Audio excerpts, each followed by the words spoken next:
Today, 107 years ago, women textile workers went out on the streets to demand bread and peace, an end to World War I, to food shortages, and to Tsarism, marking the beginning of revolution not only in Russia, but also in human rights. This day is still to this day celebrated by all, shining the spotlight and giving a voice to the countless women that have stepped foot on this planet.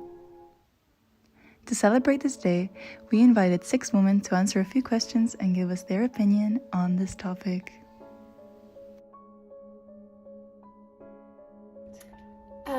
Women's Day is important. For many years in the country where we live now, we didn't have any right, we didn't have right to vote. Still, I think that in many places of the world, this is happening. I think it's good to celebrate how far we've come, but also to recognise there's still work to be done. I think it's really, really important for girls and women to get to see lots and celebrate lots of other women that have done amazing things in the past. So that younger girls have got something to aspire to. And maybe even be inspired by them.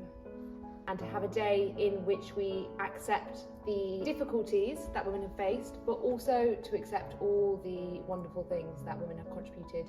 Our whole society is a patriarchal society, and it's about time women felt that they could take their place. There are so many women that are under the most awful conditions. Even in developed countries, there are still many, many issues facing women that aren't appreciated.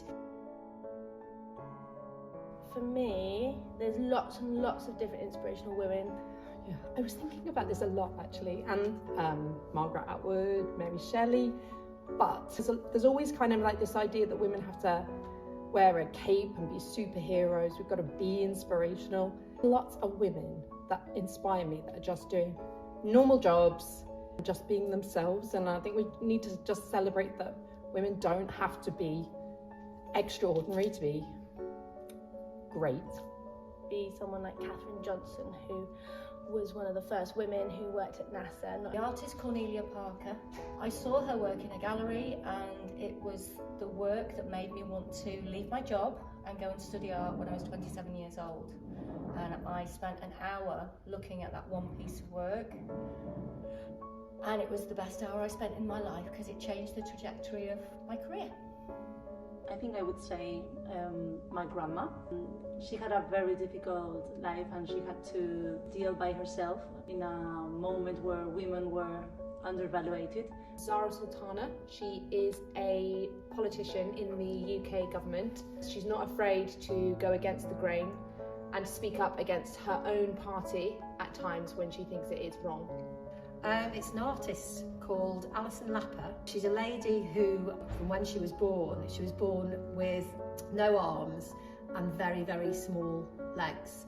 Despite all of those things, despite being brought up in a children's home, she became a very famous artist. For her to have come so far, to become a really prestigious artist, to be so celebrated despite so many conditions, so many circumstances against her, I think is absolutely incredible. So I've got some of her artwork here. I think it's really beautiful. Anyone that's working in an environment where they're probably going to be shunned or put down, but they still keep going. I think I would. If you're not happy in the place that you are, change. Change something. Go learn something new. You do not have to stay doing the same thing. I think I spent a lot of my young years worrying about lots of stuff. I would just say in the end it all works out in the way that it's supposed to. I would say stop worrying about imposing on people or worrying about affecting people or being in people's way, and to just go for things. I would say that all of the stereotypes, all of the stigmas that I was feeling, that is something that is only fears, and fears are emotions that are normal, and that if we work on them, we can get over them. I would say don't doubt yourself. You are actually right. You don't have to question the judgment on this. I think you do, not just as a young person, but as a woman as well. Stop worrying about what men think about you, particularly in terms of how you look or how you are, being too loud, too bossy. You just focus on the most important relationships in my life, are with the women in my life, my female friends, my mum. That's a hard one. Power. Fantastic. Busy. Challenging. Strong. Loving.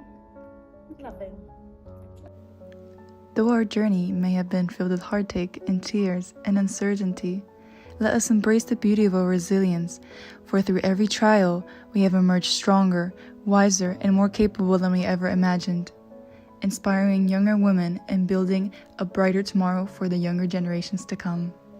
Short, open-minded, sensitive, creative. How would you describe yourself as a woman? Strength that inspires, grace that uplifts, and wisdom that empowers. Let your essence shine brightly and let your voice of empowerment echo through the corridors of change.